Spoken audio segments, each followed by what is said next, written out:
Hear me now? Okay.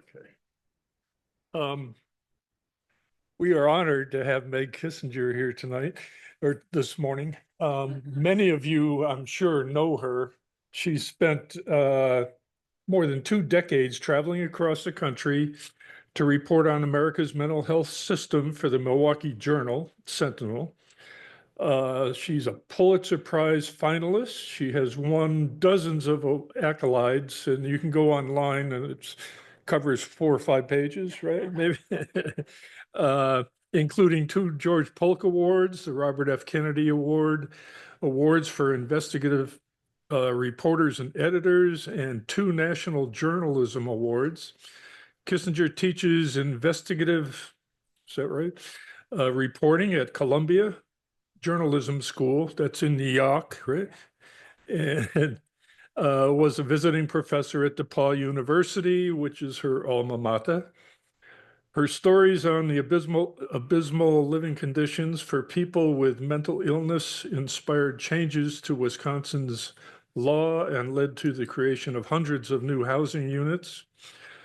She lives in Milwaukee, Wisconsin, actually Whitefish Bay, Fox Point, with her husband. And you probably read her book while you were out. And if you haven't, do it.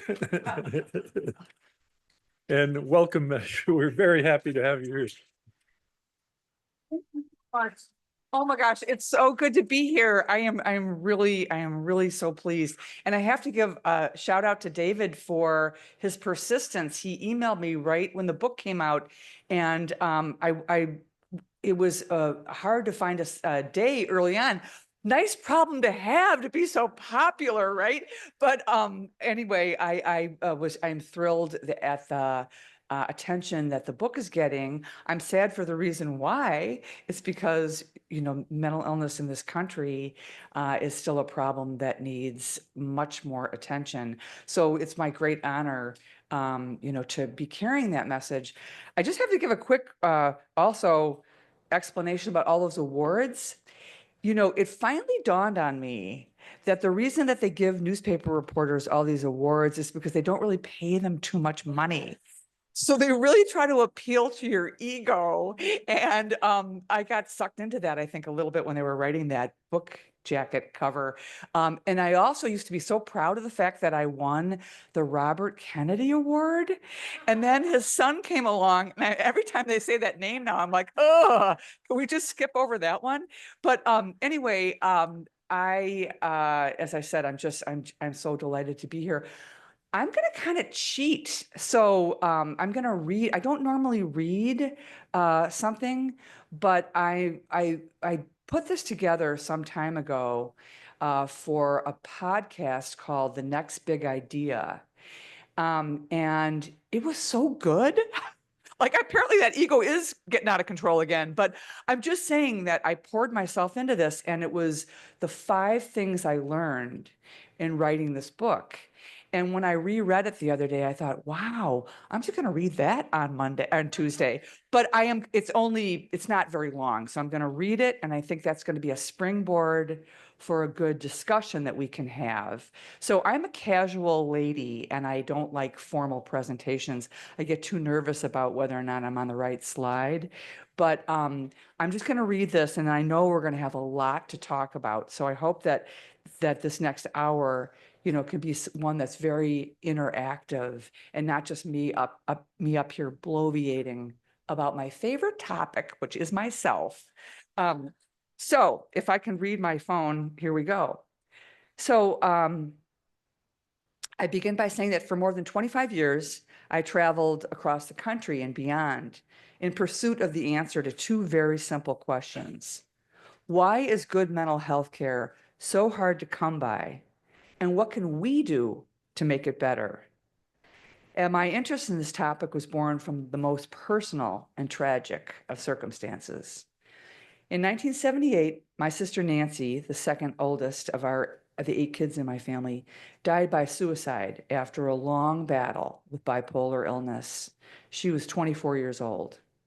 19 years later, my younger brother Danny, who also struggled with bipolar, took his own life too. So it only made sense that I be drawn to stories of how people with mental illness are too often abandoned by the very institutions established to care for them in the worlds of medicine and science, organized religion, education, and even in the families themselves. In my book, I turn the notebook on my family and me as I explore the consequences of shame. And so I'm happy to share these 5 takeaways of what I learned in putting that book together. Number 1, oops, I knew this would happen. Wait a minute. I can't get rid of my little, see, this is why I don't do these formal presentations. Okay, number 1, the mental health system is not a system. It's a sieve that allows millions of people to fall through its many holes. The definition of a system is a set of things working together as parts of a mechanism. When it comes to mental health, almost nothing works together. If you've ever tried to get help for someone that you love or yourself, you know this. We don't have enough doctors to care for the huge numbers of people who are suffering. This is an amazing statistic, and it's true. More than half of the counties in the United States lack a single psychiatrist. Even if you are able to find a doctor, paying for good mental health care is out of reach for most people. Insurance companies often deny claims without merit. They set the reimbursement rate for psychiatric care so low that many doctors say they can't afford to take insurance and will only accept patients who can pay out of pocket. Can you imagine denying treatment to somebody with a suspicious lump or stabbing chest pains?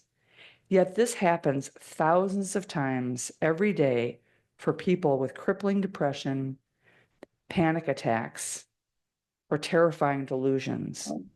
Many have no clue. Getting there that day in time for the concert. Whoa, hello. That's right. Many have no clue where to turn for help.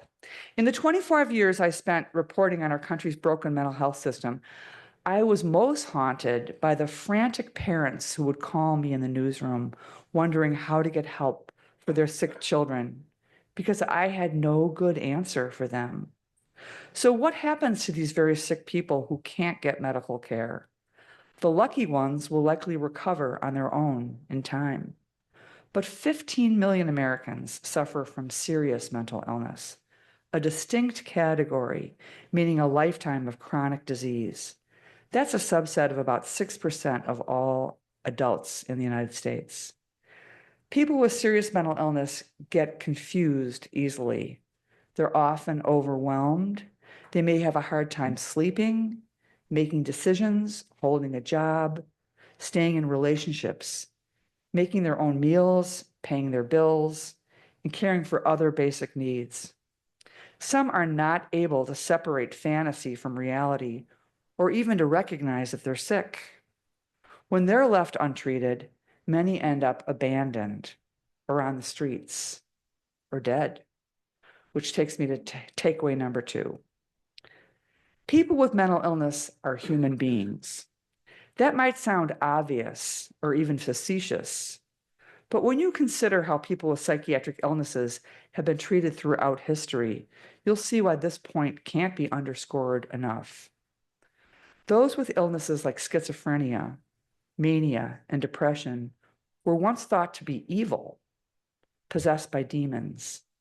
Witch doctors bore holes in their skulls to release the wicked spirits. Beginning in the 1600s, so-called healers figured the veins of people with mental illness were full of bad blood, so they cut holes in their body and covered the sores with leeches. This bloodletting was meant to get rid of the patient of bad humors to restore the body's balance. And that didn't work. By the late 1800s, the preferred treatment was isolation. Governments began building asylums with foreboding names and put them on the outskirts of town where city folk need not have to see or think about those unfortunates. To keep them docile, patients were kept behind locked doors where they were sometimes submerged in ice baths injected with insulin, doped up with sedatives, and chained to their beds. Many were confined to straitjackets. Lobotomies, popular in the 1940s and 50s, were performed by hammering an ice pick into the eye socket of the patient to sever the connection between the prefrontal cortex and the frontal lobes. In Milwaukee, where I live, county workers used to cut off the arms and legs of those who had died at the asylum for the chronic insane so they could save money on the wood for their coffins. It was only after World War II when conscientious objectors who were assigned as orderlies in state mental hospitals leaked photographs of this barbaric treatment to the press, and the public could see the grisly reality of how many chronically mentally ill people lived. Those exposés led to the new era of deinstitutionalization. The federal government promised to close down the old asylums and build robust community care. The idea was to divide each county into catchment areas, like congressional districts, where community mental health centers could offer an array of services, from inpatient care to the sickest to outpatient medication and dispensaries, and clinics for classes on things like stress management, postpartum recovery, and life skills training. When carried out, the reliance on the cold mercy of custodial isolation will be supplanted by the warmth of community concern and capability. Those were words that President John F. Kennedy said as he signed the 1963 bill to overhaul America's mental health care. 3 weeks later, Kennedy was gunned down in Dallas, and the enthusiasm for reform died with him. The federal government emptied the asylums in time and tore down the buildings, all right, but it reneged on its promise to provide community care. More than half of those community centers that were planned were never built. And that brings me to my third takeaway. Number 3, we need to listen to people with mental illness. Given that grim history, it's little wonder why so many people are too frightened or ashamed to acknowledge that they have mental illness. We make them feel like it's their fault that they're ill, like it's a character flaw or a moral failing, or, of course, their parents' fault. Even today, we refer to people with psychiatric diseases as schizophrenics and the mentally ill, like there's some kind of lesser form of human worthy of being described only by their illness. The truth is that some of the sickest people I interviewed over the years were also some of the cleverest, funniest, most generous people I've ever met. People with mental illness have a double burden. They're sick and hurting, but often they have to suffer alone because no one around them can or wants to listen to them. They don't get casseroles or flowers or get well cards. Is it any wonder then that the suicide rate is at an all-time high? In the past 20 years, as the rate of deaths from heart disease and cancer declined significantly, the rate of suicide jumped a staggering 37%.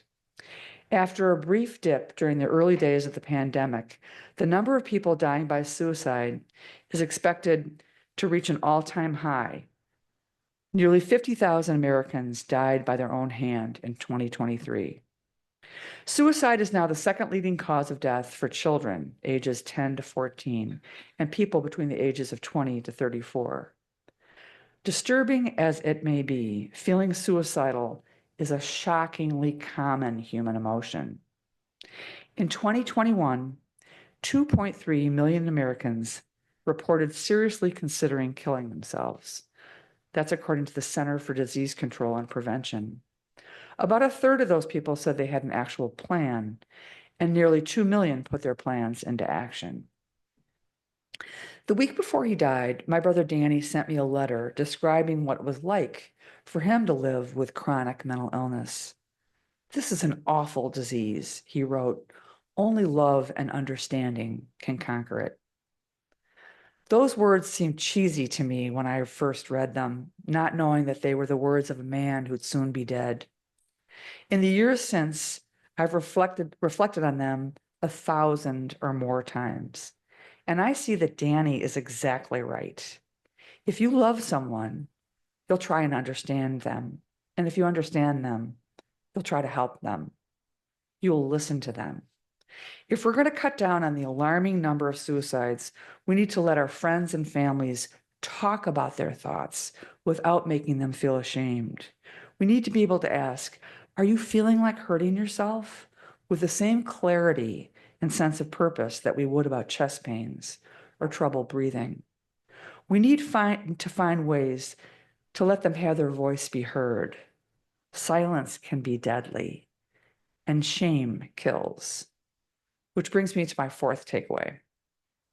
Families need support too. For every person who lives with a mental illness, there are family members who are affected. We feel the anguish of watching our loved ones languish. Jobs lost, relationships severed, lifelong goals unfulfilled. We mourn the deaths of the lives that we thought that they were going to have. Every now and then I run into one of my sister Nancy's friends or someone who knew Danny, and I think, what more could I have done to help them so that they'd still be here? There's a lot that we can do on a micro level to help ourselves and the people that we love who are suffering. Join a support group. Find healthy ways to blow off steam. Talk about it. In 2006, I was diagnosed with breast cancer, and the hospital staff swarmed me with support. The ladies' auxiliary knit me a hat to keep my head warm when my hair fell out from the chemo. And you all know that January in Wisconsin can be very cold. So can February. So can May. Anyway, they assigned me someone that they called a journey coordinator if I needed help to get to an appointment or keeping track of my medication. I was lucky to have a loving husband and 2 great kids to help me. But you know who needs journey coordinators? The people that I was writing about, the people with serious mental illness and their families. A note here to all those who are struggling with their own mental health. Ask for help. Let me tell you about my older brother, Jake. Jake was diagnosed with crippling depression back in his college days. He now lives in a group home in Skokie, Illinois, for people whose mental illness is so pronounced that they can't live on their own. Jake, amazingly, has the humility to reach out to us when he's feeling shaky. He's not too proud to say that he struggles or to ask for help. This, I believe, is his superpower and a saving grace. Jake knows that the key to feeling better is to be with the ones that he loves. We're social animals. We do better when we share our lives with one another. To quote one of his favorite Beatles songs, in the end, the love you take is equal to the love you make. And so now my last takeaway. Despite all of your hard work and care, the person that you love might still lose the battle. Take heart in knowing that you did all that you could. This is true of all illnesses, cancer, heart disease, diabetes. It's hard to hear, but it's true. Sometimes the illness is so catastrophic that the person simply can't be saved. If you've done all that you could and they die anyway, try and find comfort in knowing that you did your best. I spent decades haunted by the question of what more we could have done to stop our sister and brother from killing themselves. The night that my sister Nancy died, my father called us all into the living room and instructed us in no uncertain terms. If anybody asked, this was an accident. That was on a Friday night.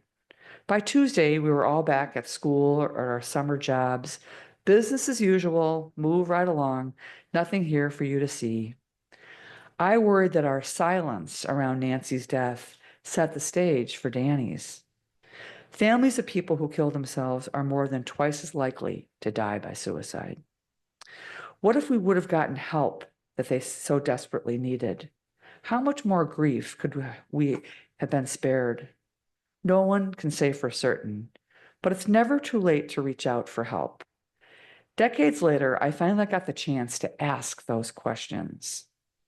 As I wrote in this book, and I reflected on the wonderful poem In Blackwater Woods by Mary Oliver about the devastation of a forest fire and what can come in its aftermath, she writes, "Look, the trees are turning into their own pillars of light, giving off the rich fragrance of cinnamon and fulfillment."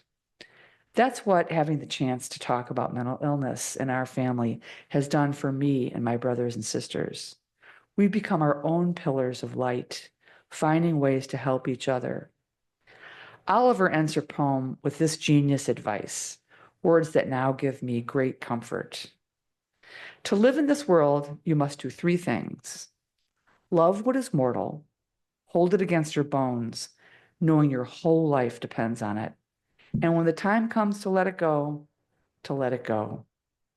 Thanks to this book, I finally did. Thank you.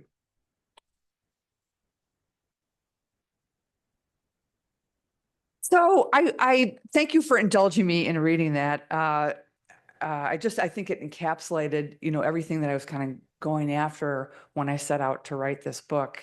But I'll tell you a little bit about what my life has been like since then. It's been amazing.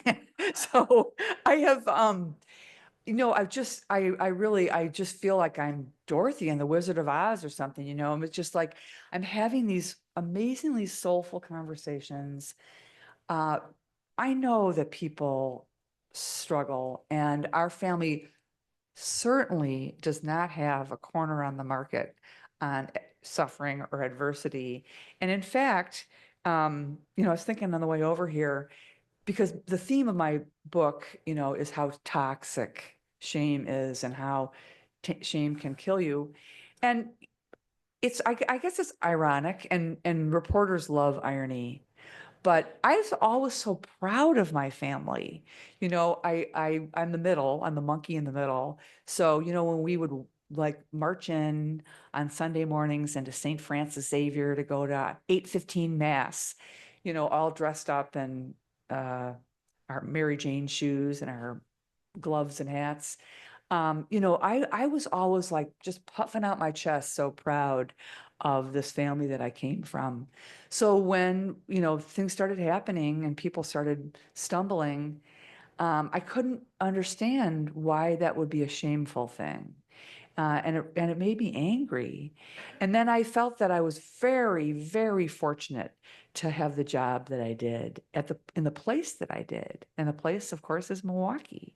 And to work at the newspaper for editors who really gave me generously the time and the resources to really dig into why is it, as I said at the beginning of that talk, why is it that we don't do better for people living with serious mental illness? And I never ran out of things to write about. I never ran out of outrage. It just made me so angry. My prevailing emotion really through a lot of those years, which is not really that healthy, was anger. I was really outraged that people whose illnesses for which they have no control, are ignored. And I knew just from my family experience, nobody wants to be depressed. Nobody wants to be so paralyzed that they can't get out of bed or, feel ugly and unworthy of anybody's love. And so, the, my, my shackles were rankled or whatever. I was pissed is what I'm trying to say. And I really saw it less. We talk so much about the stigma of mental illness, and certainly there is great stigma and shame, but I think it goes beyond that. It's really discrimination. We discriminate against people with mental illness, and that is not right. In recent years, like people say, like, how could you write such a depressing book? I mean, I think, yeah, it was depressing, but I also think it was hopeful. I have to take a sip of water, sorry. Because You know, even though we lost Danny and Nancy, you know, our family is so tight. We have this ridiculous text chain that I wrote about in the book. Yesterday, there was a new baby in our family. My sister Mary Kay's daughter, Devin, had a little baby boy. So the text chain was just on fire yesterday. But, you know, it doesn't even have to be a new baby. It could be like a Packers Bears game, you know, or something. But we are like there for each other. And I realize that is very fortunate. And that's very uncommon. You know, families with serious mental illness more often than not are quite splintered. So I don't want to pretend like this has been all, you know, rainbows and whatever Al McGuire used to say, rainbows, seashells and balloons. Thank you. Because, you know, there are many struggles and dark times, but, and it seems so kind of woo-woo to just say, all we need is love. But guess what? This is UWM and we are woo-woo. And it's also true. Like we do need, if we do need love, love is at the core of this. And then if you do, you know, if you operate out of a place of love, then I do believe things will follow. But anyway, I'm going to stop blithering and just open it up to your questions and have more of a conversation, because I know, looking out at all of you, that you have people in your life that you love and care about and worry about. And so I want to answer your questions with this big fat caveat. So I am not a mental health provider, not even close. I was lucky to get out of biology class with a C way back at Regina Dominican High School in 1973. And that's the extent of my scientific knowledge. But I did graduate with a PhD from the School of Hard Knocks. So anyway, let's have at it. Anybody who has a comment or a question or an idea? Raise or- your hand. I've got a couple of, I'll start with one online while people are kind of thinking. Sure. One question from Pat online. How did you find a group home for Jake in Illinois? Was it Yeah. hard? It was chicanery. It was through hoodwinkery and good old fashioned Kissinger like shenanigans. And so what was happening in our family at that time was this. Jake had always lived with my parents. He developed crippling depression in college. He was at John Carroll University in Cleveland, Ohio, and came home midway through, I think the end of his sophomore year. He tried for a while. He did go to Marquette for a semester or two, but he just didn't have the wherewithal to finish. His depression was too pronounced. So he always had kind of lower stress jobs. He worked at the hardware store, and my mom and dad, you know, were just loving people. They weren't gonna push him out of the nest because he couldn't fly. So, and then my mom died in 1992. And so my widowed father, you know, Jake kept living there. But then when my dad remarried, ultimately, you know, the newlyweds wanted their own place.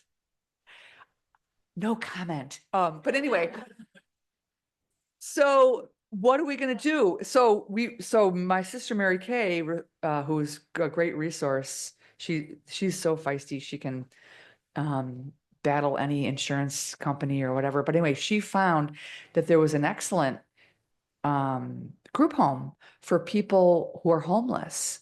Well, Jake wasn't homeless, but we pretended like he was. So he stayed overnight in his car. He went to the homeless shelter and said he'd been kicked out of home, which he hadn't technically been kicked out of home. But anyway, and then if you stay there for 3 nights, you qualify. So that happened. He got accepted into the program. And guess what? That was in 2000. He's been there for almost 25 years.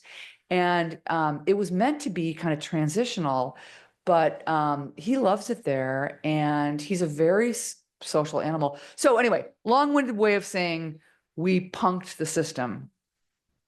And you know what? How awful that that's what you have to do to get proper care.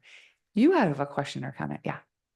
Um, well, first of all, thank you for reading to Sure. us. And when you read the last lines of the Mary Oliver poem, I did get tears in my eyes. So thank you for that. Thank you. I don't think I was the only one either.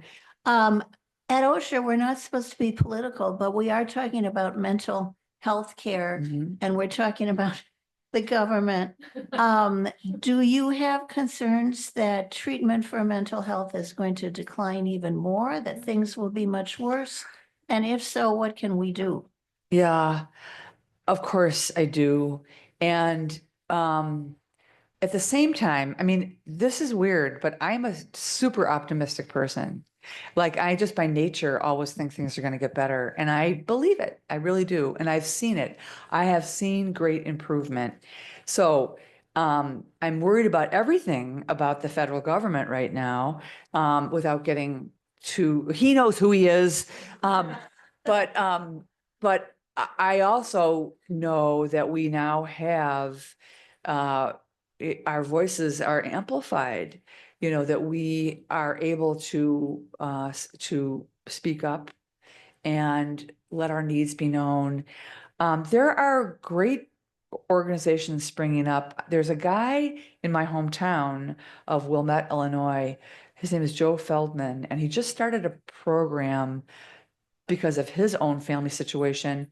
His daughter had crippling anorexia, which is the most deadly form of mental illness. It has the highest mortality rate, anorexia does. And it's often kind of poo-pooed as like the little rich girl's disease, and it's not.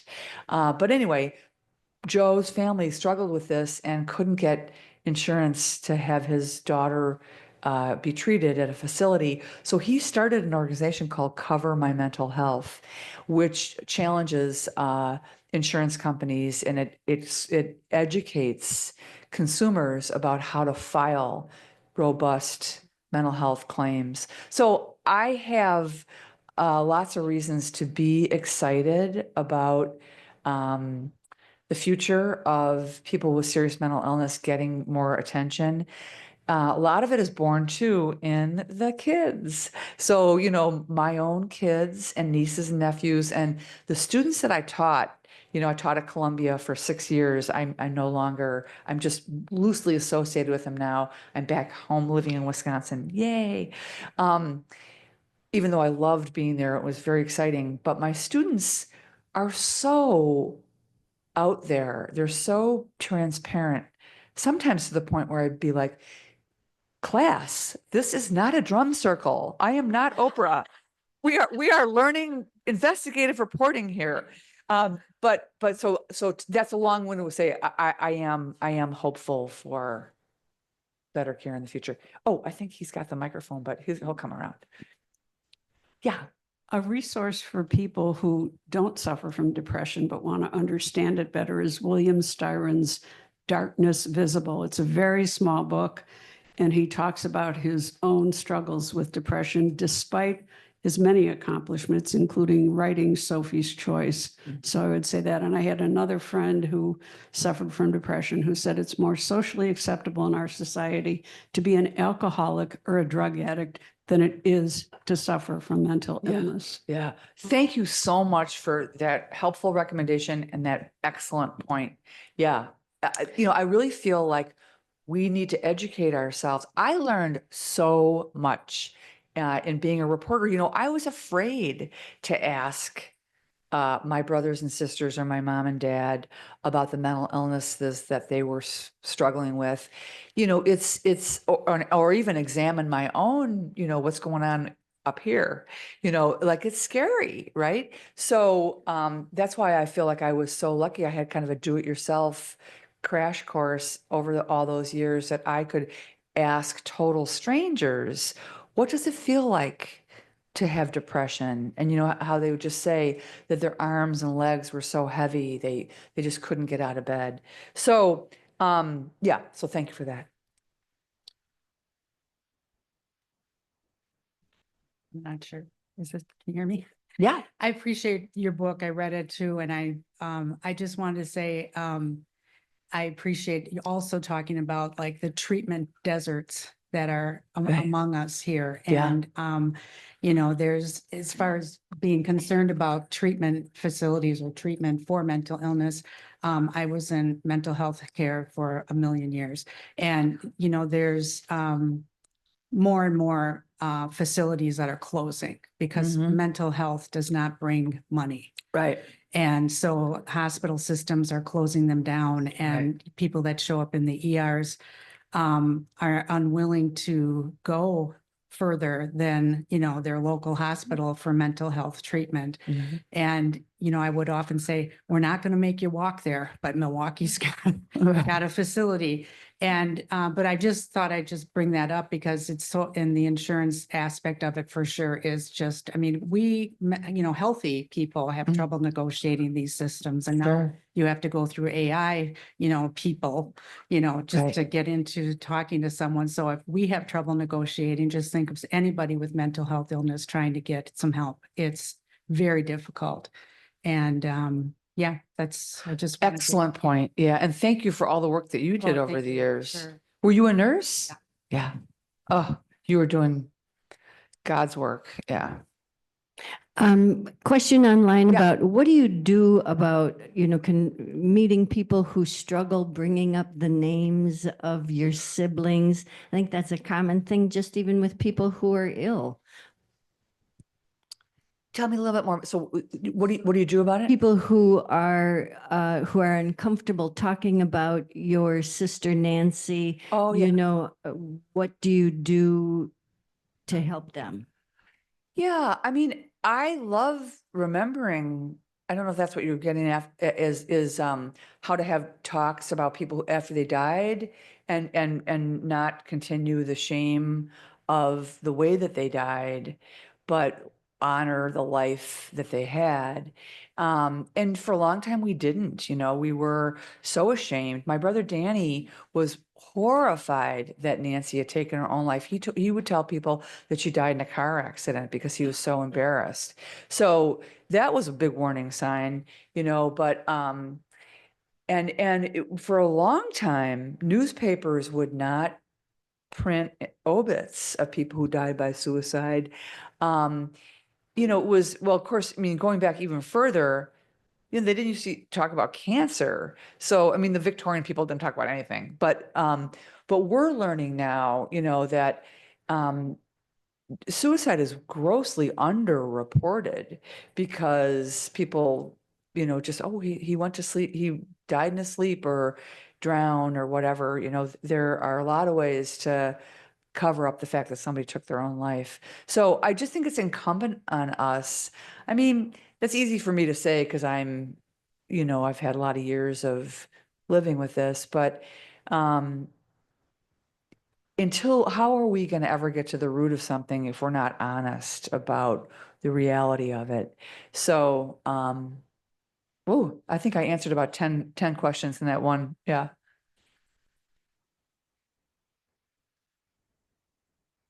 I'm, excuse me, just wondering if there are differences between men and women that you found during your investigations with regard to mental health. Well, the highest number or the group that is most prone to suicide are older white men. People are surprised by that because you think about kids a lot.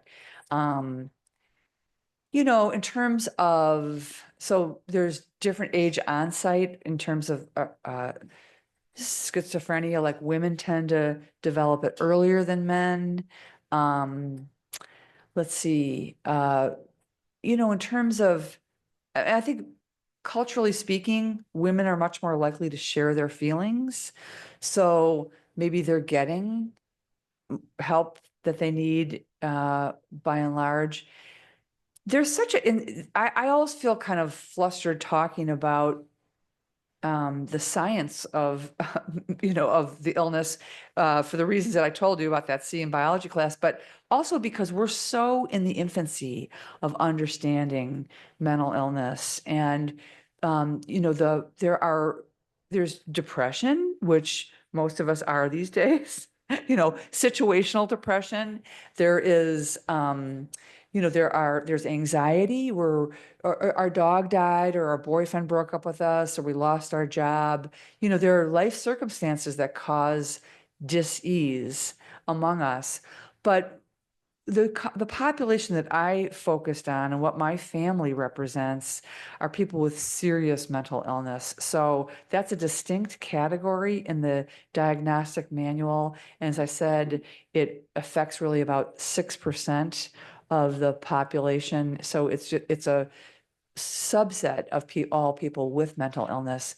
And so there's still so much not known about the genetic predisposition.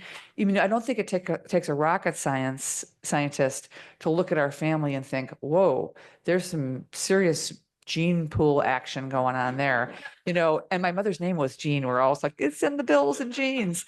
So, but really, out of 8 kids, 4, had diagnoses of bipolar. That's really a high incidence.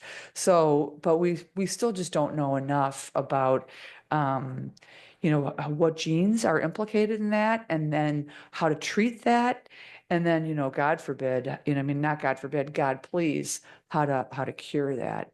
So, yeah.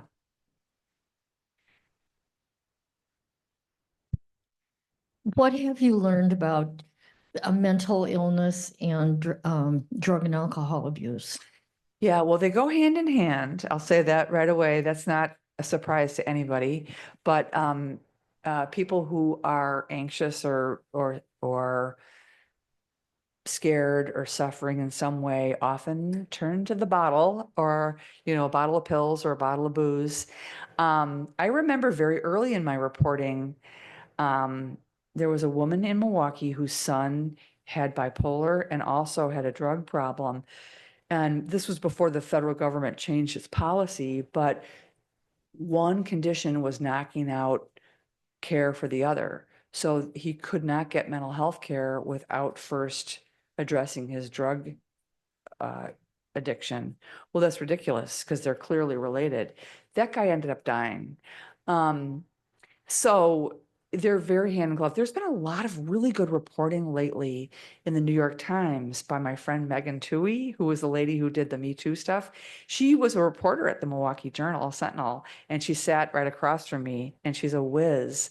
And her reporting now on cannabis use, we all laugh away about like, oh, fast times at Ridgemont High. And it's like, don't be hitting, don't be stoner bashing.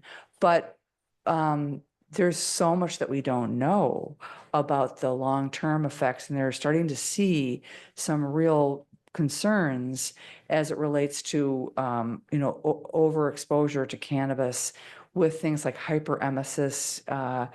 There's some links, some suspected links between heavy cannabis use and psychotic breaks. So they very much go together. But again, our ethos, our kind of Puritan values causes us often to blame first and hold in disdain, somebody struggling with alcohol or drug abuse. I write very candidly in my book, both my mom and dad ultimately became sober through AA, which was kind of a miracle. But yeah, drug and alcohol abuse are quite intertwined. Could I ask, there's such an epidemic of young people in particular, shootings, or other people going into public situations shooting. And they always say, well, it's because of mental illness. And yet the treatment facilities just keep decreasing and people get refused from mental treatment facilities. So it's like this vicious circle that just keeps going around. Right. I always get so upset when the default right away, right after one of those horrible school shootings, and our president, refers to them in very pejorative terms, in like the crazies. And anyway, and the hair trigger response always is this is the fault of somebody who's crazy. So, I mean, of course, it's not a logical act. How could you not say that somebody who goes into a school and shoots up the place is thinking right? But it doesn't end there. Why? So why was that person? Why did that person have access to the guns and the ammunition that they did? And what was happening beyond, what led up to that terrible moment? And it's too quick to blame the person with the mental illness. That's not where it ends. I spent one whole year. You remember the terrible shooting in Tucson, Arizona, where Gabby Giffords was shot in the face, and there were 5 people died. A little girl who had gone to the community event that day, and there was a federal judge. Anyway, and that guy, Jared Loeffner, had so many warning signs. One of his classmates, he went to a community college in Tucson, and one of his classmates wrote weeks before this happened, she sent an email saying, I know that we're going to see this guy's face on national news someday for something horrible that he does. So we all look away. When we look away, we don't see the problem in front of us. And then we are very quick to assign blame. Yeah. Yeah.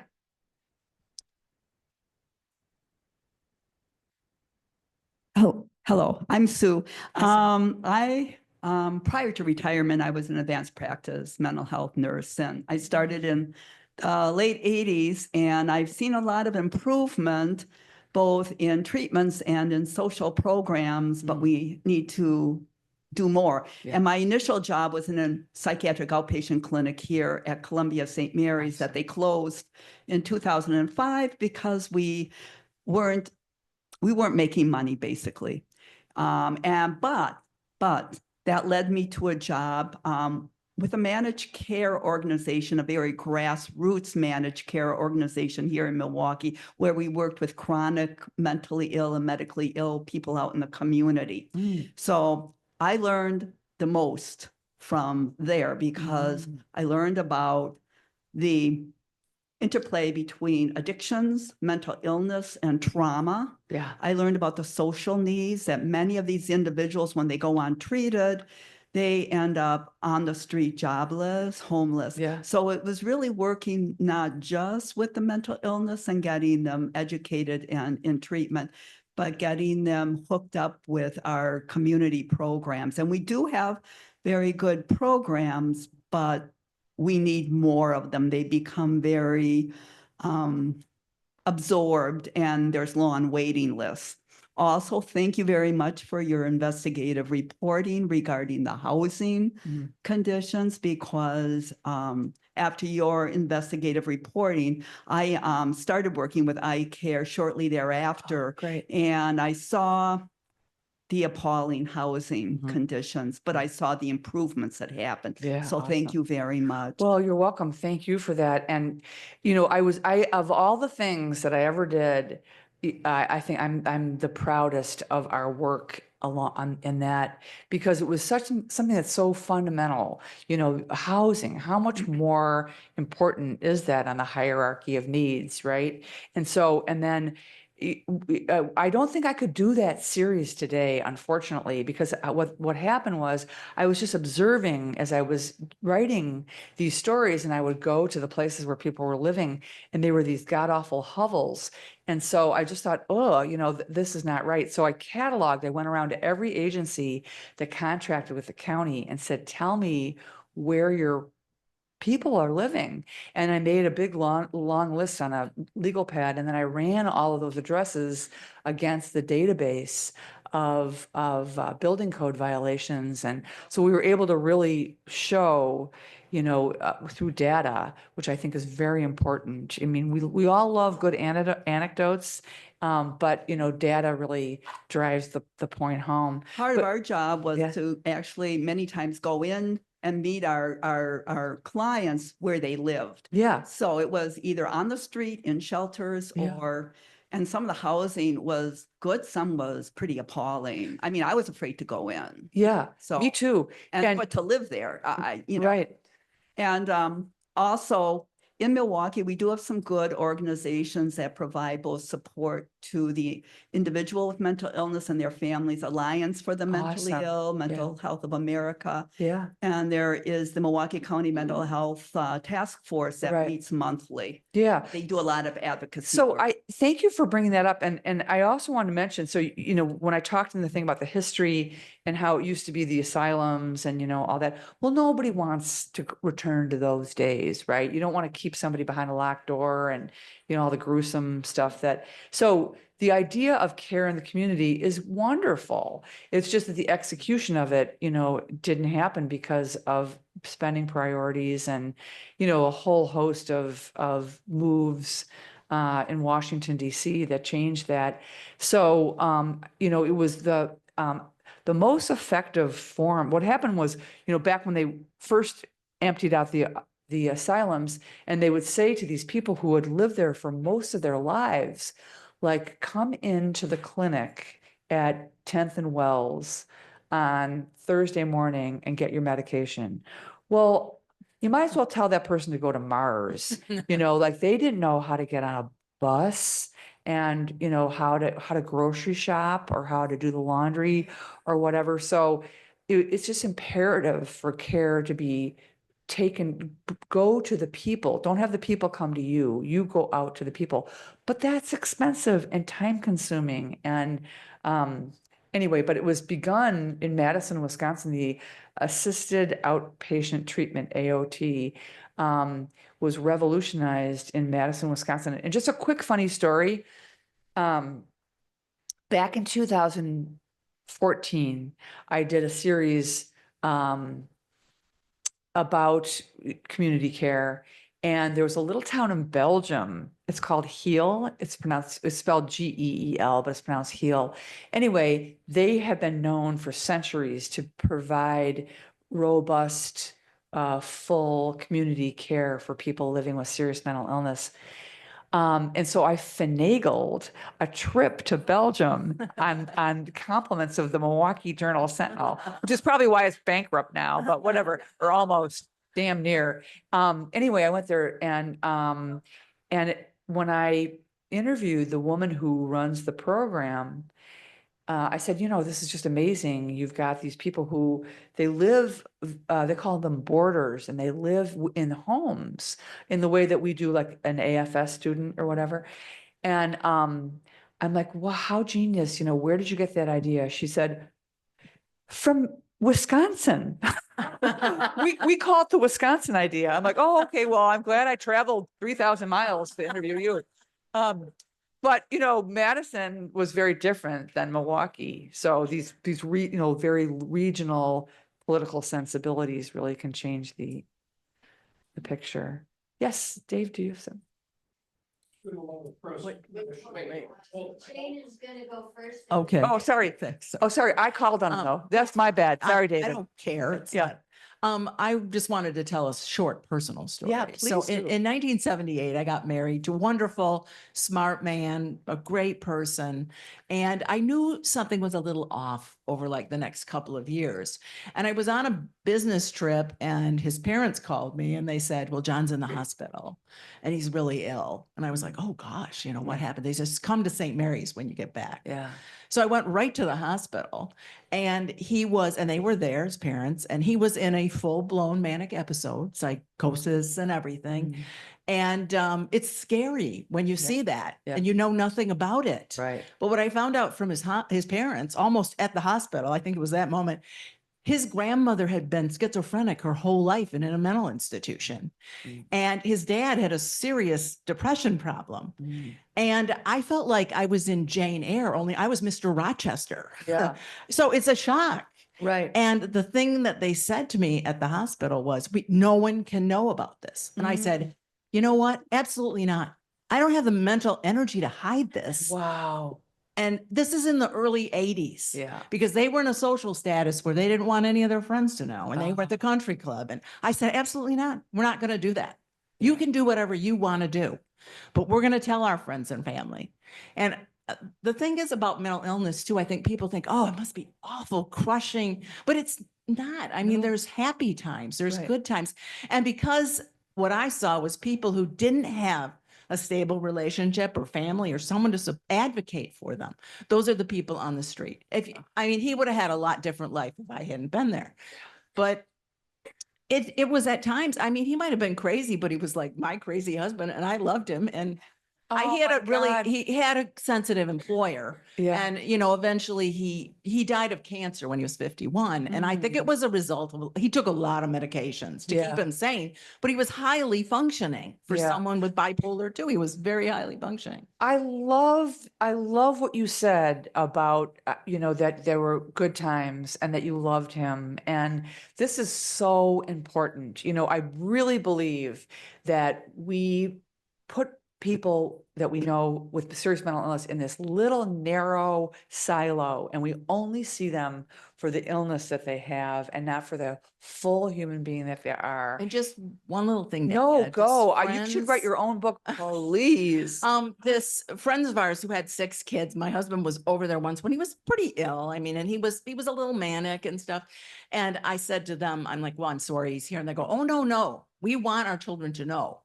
You don't fear the mentally ill. Yeah.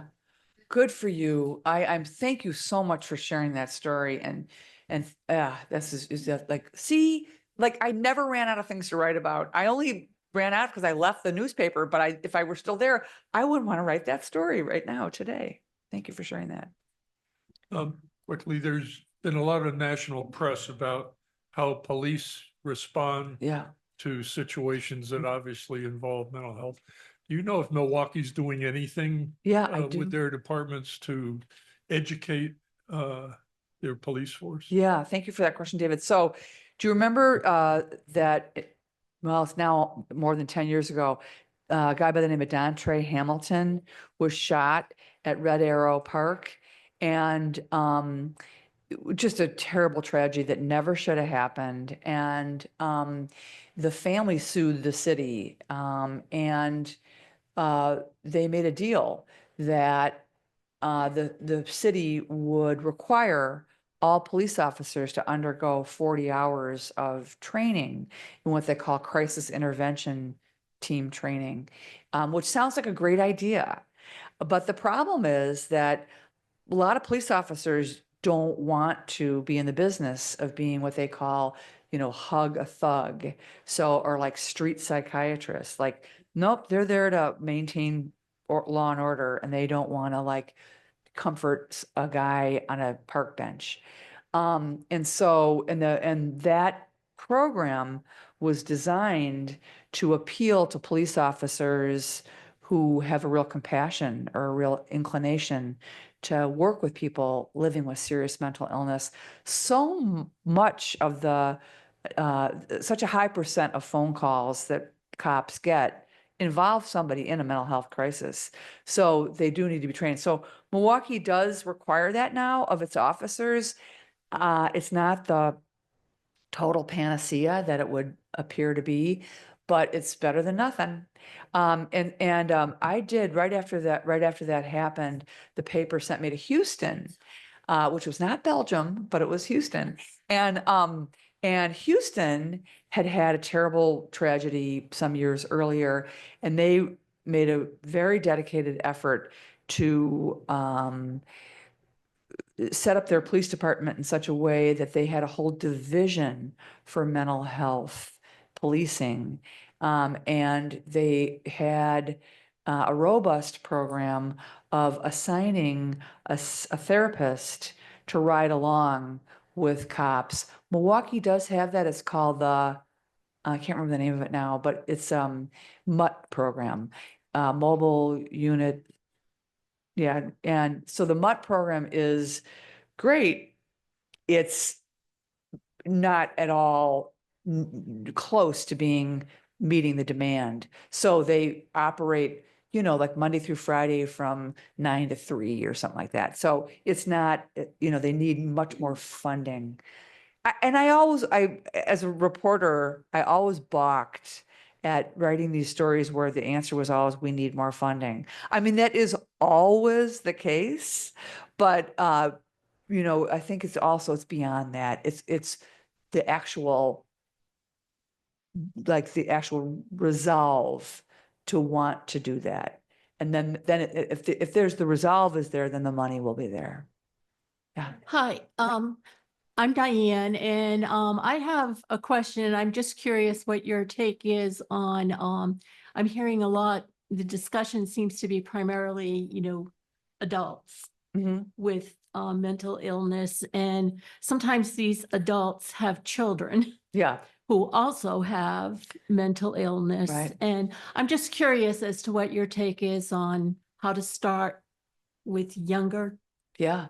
Well, obviously, the younger, the better. So I remember my book goes into a little bit of this detail about how, you know, I came down for breakfast one day and like I couldn't find my mom and I had no idea where the heck she was. And I thought like she fell into a moving box. We just moved back from Connecticut. And as it turns out, she was in the psych ward. She had had a breakdown of some sort, but we weren't told about that. You know, I was just left, it was left a mystery. So that created a lot of anxiety, a lot of stomach aches for me as a 6-year-old. And I think about that all the time, about the kids, you know, and of people suffering with mental illness. I'm so excited about, even though I know it's a 4-letter word in the new administration, but social emotional learning and all the programs now that are available or becoming available to little kids in school. So I have grandkids. My oldest granddaughter, Winifred, they didn't name her Margaret because they thought that sounded too old fashioned. So instead they named her Winifred. And her baby sister is Dorothy. Anyway, Winnie is, you know, she's so in touch with her feelings, and she's always like, and my daughter's always like, Winnie, you seem mad, you know? So anyway, I'm being silly when I'm answering it like that. But my point is that, you know, here we are, you know, finally acknowledging that little kids have the very big feelings. And the sooner that we can get them to be able to identify them and to listen to them, and, you know, help them process that appropriately, I think we're helping them down the road quite a lot. I think we're getting the hook. Are we getting the hook? Oh, no. Oh, okay, no, good. I'm Yay. just Okay. expediting. Oh, good. We have a caller online. Her name is Charlene. She works at the Lighthouse at the Dewey Center. Oh, yeah. And she would love to connect with you. But her question is, we've had a presenter from Madison who is in pharmacology Yeah. talking about psilocybin Oh, yeah. and psychedelics Yeah. with depression and Right. mental health. Do Right. you have any like research on that? Yeah. So I mean, I wouldn't have any more than what you can Google from the comfort of your own home. I mean, I've interviewed people and who have taken psilocybin, and I've talked to doctors who say that that is really, there's great hope that they have seen, especially in veterans with PTSD. They've seen a lot of improvement with these very, you know, highly guided trips, you know, and so it rewires, and again, biology and chemistry, but it rewires the synapses in your brain or the pathways so that they've seen great improvement. So, you know, like everything, there can't just be that answer that, you know, everybody shouldn't go out and like drop acid or, you know, take mushrooms. But I think we need to be open to whatever shows some success. Yeah. Just a comment, I have know some people, and the tragedy of when young people have mental illness. 16-year-old boy who has been suffering for years, very good family, taking care, doing everything. Yeah. And then he gets angry and there's an incident with a knife and someone in the family, and now he's in juvie hall. Wow. Which is right. not helpful for him Yeah. at all, to be removed from his family and his friends and the people who care about him. But it's just, it's hard to figure out an answer, and they're looking for someplace for him. They recognize he doesn't belong in jail, but there, you know, finding a place for a 16-year-old boy Right. who has been violent, Yeah. but has wonderful other good qualities about him. Those stories just fracture me, you know. So I remember doing, when I was doing that story in the aftermath of the Tucson massacre, and there was a woman who taught my kids in Fox Point. Martha Wilson is her name, and lovely person. And she was actually very good friends with my cousin growing up. They grew up on Beaver Lake out in the lake country. And I saw Martha one day and she said, "Hey, I hear you're doing a story about how to get kids into mental health care. And we're really struggling with my son, Richard." And I said, "Martha, I'm so sorry. I just don't know what to tell you. I mean, I know it's really tough." Anyway, it's just as awful as this is. 2 weeks later, Richard bludgeoned his grandfather with an axe and ended up, you know, charged with murder, and he pleaded not guilty by reason of insanity, and he went to Mendota. Now, they were just, you know, that's, I mean, the most dramatic example of your family, your family friend situation. So yeah, I mean, it's so heartbreaking how the inability to access effective care, you know, often ends up in the courtroom. Yeah. But yeah. I have a question, please. Oh, yeah. Oh, there you are. Yeah. Different departments of education, whether it would be Wisconsin or Indiana or others, have started implementing different suicide prevention programs for students. Yeah. And most generally, those are middle school, high school, even though the social emotional is excellent for children K through 12. Yeah. But do you see any of those programs that are more effective in bringing attention to those individuals who might be thinking seriously about a plan or whatnot?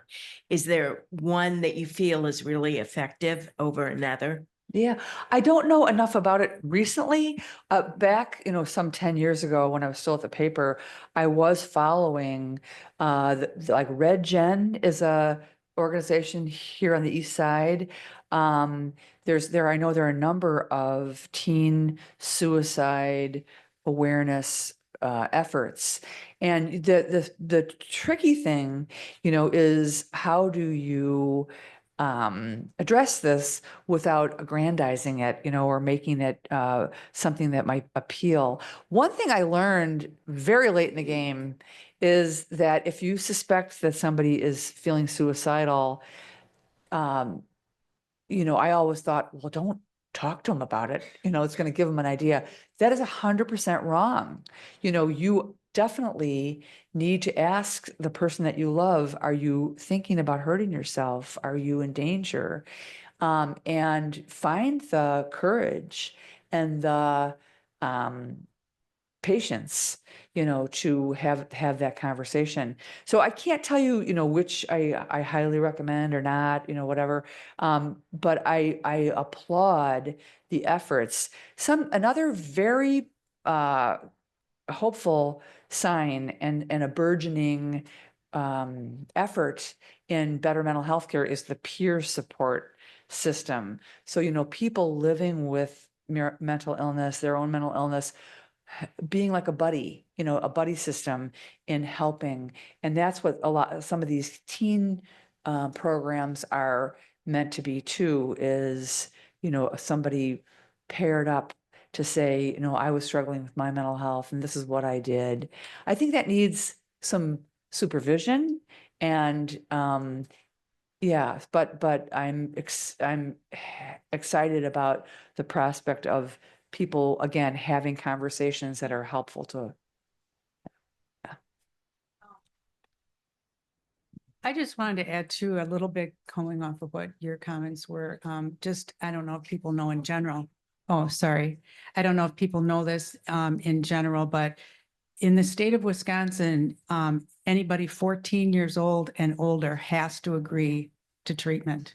Right. They can refuse. Right.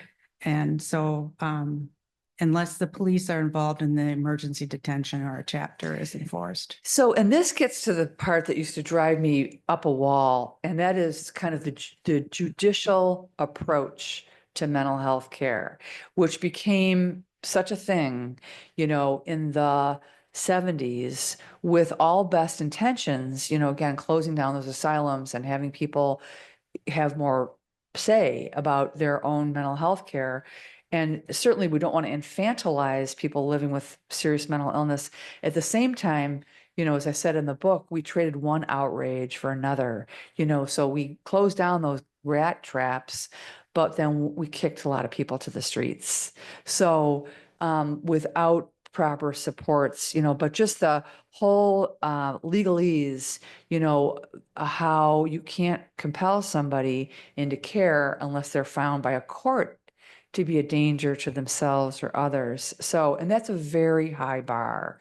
So how can we get somebody to gain insight into their illness and accept treatment and not make it be something that you compel them to do? Yeah. Oh, hello. I don't like to talk into a mic. I don't like to hear my voice. I just wanted to, I've been following Meg a little while now, and I find a great fascination in the audience of who shows up. We try to be careful. I'm a pretty open person. She's a breath of fresh air in an entire lifetime of watching mental illness. I think your room is filled with people like that. You know, I was the open person talking about it when nobody wanted to talk about it. I'm like you. It's great to meet you. And also to the lady who ran the programs, you know, I'm usually pretty open. I've actually closed down just a hair from what I used to. But my family member, I never saw her grow more than in those community programs. And it was the first thing to be cut at a point. You know, I tried many things to, you know, you say we try to do a billion things for them, and it's just like throwing paint at the wall or whatever the wall. So, you know, I hope we can all do more really great things together, because I have hope, and I literally waited a lifetime for this. It might sound dramatic, but no, you're amongst your people. I didn't know where my people were. Yeah. So no, I'm feeling it. Like this crowd, you guys are super engaged. I hope everybody brought their pajamas and toothbrush. Yes, because really we could stay here for a long time. But I mean, and it's such an important topic, you know, and I just never get tired of talking about this.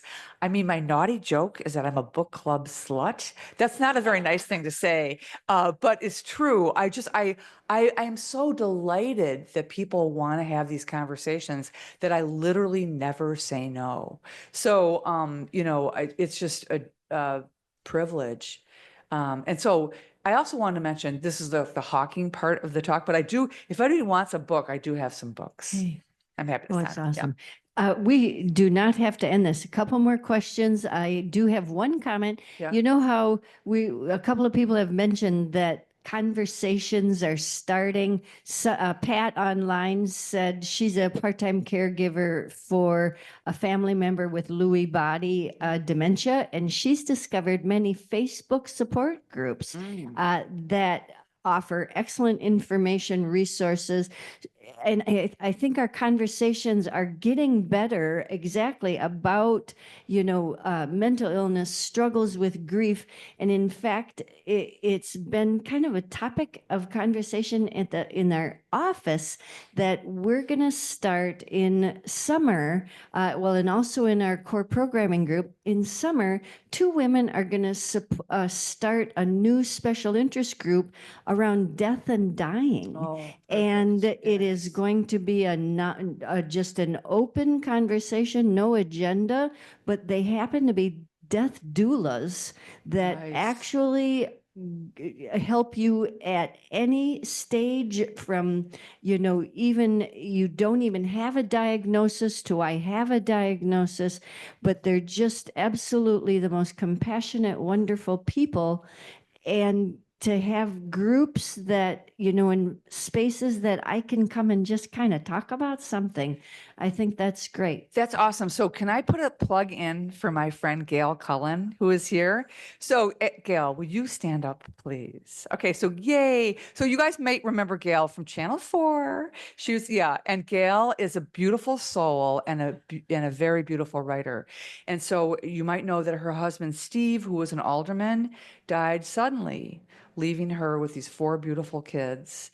And she wrote a wonderful book, a heartbreaking, heartwarming book called Owning Grief.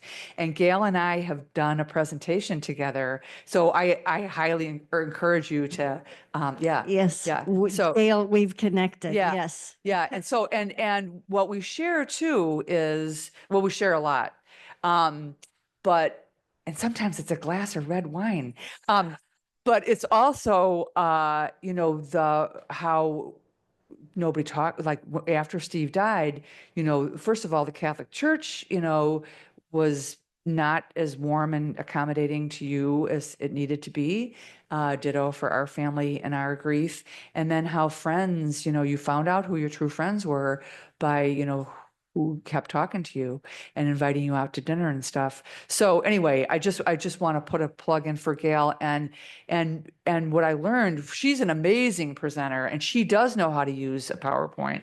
And so does her daughter, who is a grief counselor. And we talk about, like really taking life's greatest sorrows and making that your superpower. Anyway, so there are so many places where, including, living with serious mental illness, where we can have important conversations. Yes. I just wanted to make one last comment. As a retired high school counselor, one of our biggest problems was denial on the part of the parents. Oh, yeah. Oh, yeah. And that, of Yeah. course, Yeah. stood in the way whether services were available or not Yeah. available. Right. Almost was irrelevant Right. in that kind of a situation. Yes. And sometimes bad things had to happen. It's like nothing would make me angrier. Those parents, I mean, I have compassion for them, but Yes. at the same time, they're not doing their kids any favor. As this lady noted with, her husbands, her in-laws. I remember. I totally agree with you. I appreciate you bringing that up. I can never forget in my career where I assessed a 17-year-old young lady, type 1 diabetes, which is a really dangerous plan to have to overdose. And her parents didn't want her to come into treatment because she was supposed to go to diabetic camp the next week and they had paid for it. And Yeah. they wouldn't let her come in. I don't know what happened. Oh. You are just flummoxed. Yeah. It's heartbreaking. Charlene recommends online, and she's from the Lighthouse, 2 good books from Xavier Amador about his experiences with his brother with schizophrenia. One of the books is "I'm Right, You're Wrong, Now What?" and "I'm Not Sick, I Don't Need Help."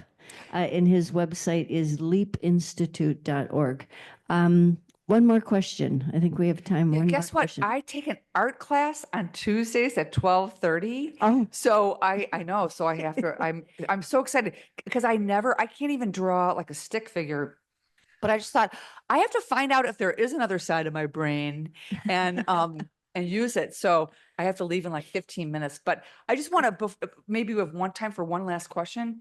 Yeah. And then I just want to Raise your hand. Otherwise, one that- back here. I'll get you right here.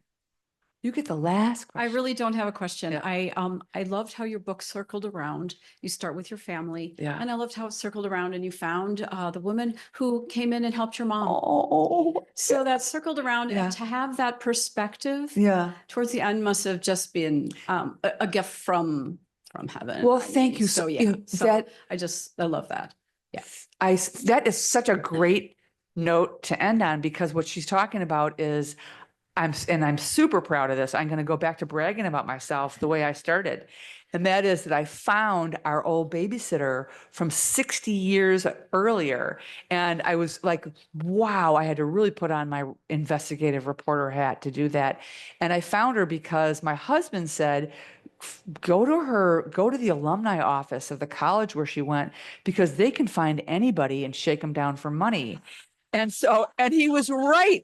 And so I found her. She's living in Florida at where's that place where everybody says they have so much sex? The Villages. Anyway, and I called her, I left a message, and I was like, Linda, it's Meg Kissinger. Like, hi. I hadn't talked to her in 60 years. And then when she called me back, and so to your point, like I was always, as I said, so proud of my family. And then over the years, all this tragedy unfolded, and and everybody's like, ugh. But I was just when she said that, when she said, oh my gosh, Meg, if you were sitting right here, I could draw your face. If I had a pencil in my hand, I could draw your face right now. And she said, the 2 years that I spent with your family were 2 of the happiest years of my life. And I just sobbed. I just thought, I'm right. My family is awesome. And so that was my favorite part of the book, was finding her. So anyway, Thank you, Meg. thank you so much. I greatly appreciate it. Correct. Oh, yeah. Yay. Wow. And I'm happy to sign anybody's book or whatever. Thanks, everybody, for being here.